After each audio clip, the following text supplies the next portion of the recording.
Human nature hasn't changed that much in the past 2,000 years.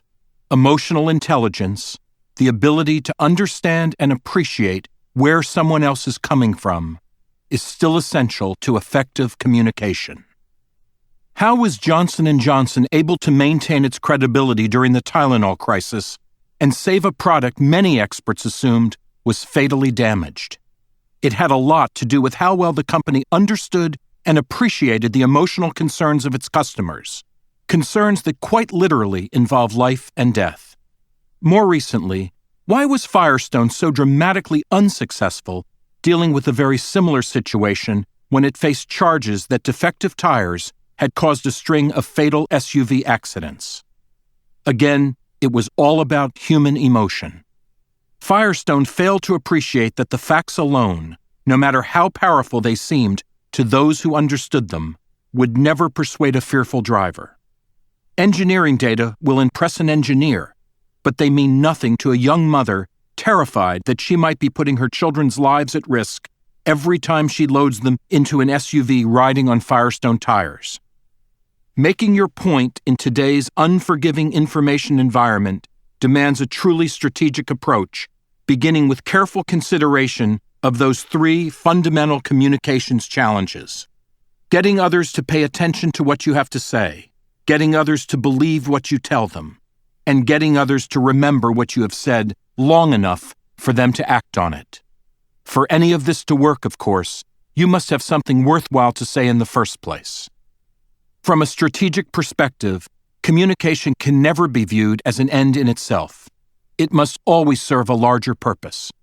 The most effective communication is never reactive or defensive. It is always positive and proactive. Effective communication demands that you look at every communication situation first from the outside in. Unless you thoroughly understand and appreciate the larger strategic situation and the risks and opportunities it presents, it will be difficult, if not impossible, to make wise, tactical decisions. For example, just knowing the answers to all the questions you think you might be asked in a certain situation, and then being able to offer up those answers on demand, does not define communication success. Neither does the ability to defend yourself against an angry questioner or an aggressive reporter trying to get you to say something newsworthy that you will soon regret. Effective communication is all about having a solid story to tell and being able to tell it in a way that will appeal to whatever audience you need to reach. The ultimate test, of course, is whether the audience you are trying to reach remembers what you say and responds as you hope they will. Who cares?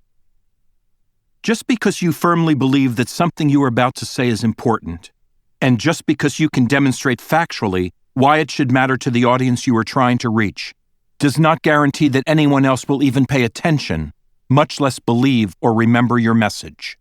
Be realistic with yourself and your colleagues about who is likely to care about what you say and why. Above all, understand that your job as a communicator is to make what you believe important and somehow interesting to others. And just because you can prove that something is important doesn't automatically mean that anyone else will pay attention or care. The way the news media routinely cover politics is a perfect example. Nobody stays up late on election night anxiously waiting to learn which vision of Social Security or Medicare policy will prevail. People stay up in order to find out who won. The news media know perfectly well that issues are important in politics, but because the audience is more interested in winners and losers, they focus most of their attention on the horse race. Most of us see the world in stories, and we want those stories to be new and interesting. If a story isn't interesting or doesn't relate to our emotional concerns, we probably won't pay attention for very long, no matter how hard someone else may try to convince us of its enormous importance to our lives. Successful communicators have mastered the art of making what is important to them also interesting and important to the people they need to reach. But it doesn't happen by accident. Effective communication is about telling your story, making your point, and scoring points with your message. It is not about defending yourself against someone else's allegations. Effective communication is all about having a point to make, understanding why it is important, then knowing how to make it interesting and memorable, regardless of the circumstances. Defining the debate. Effective communication is also about something called issues management. The primary objective of issues management is to define the terms of a debate before someone else has a chance to do it first.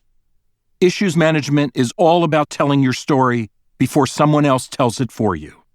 This is much more than an exercise in timing or semantics.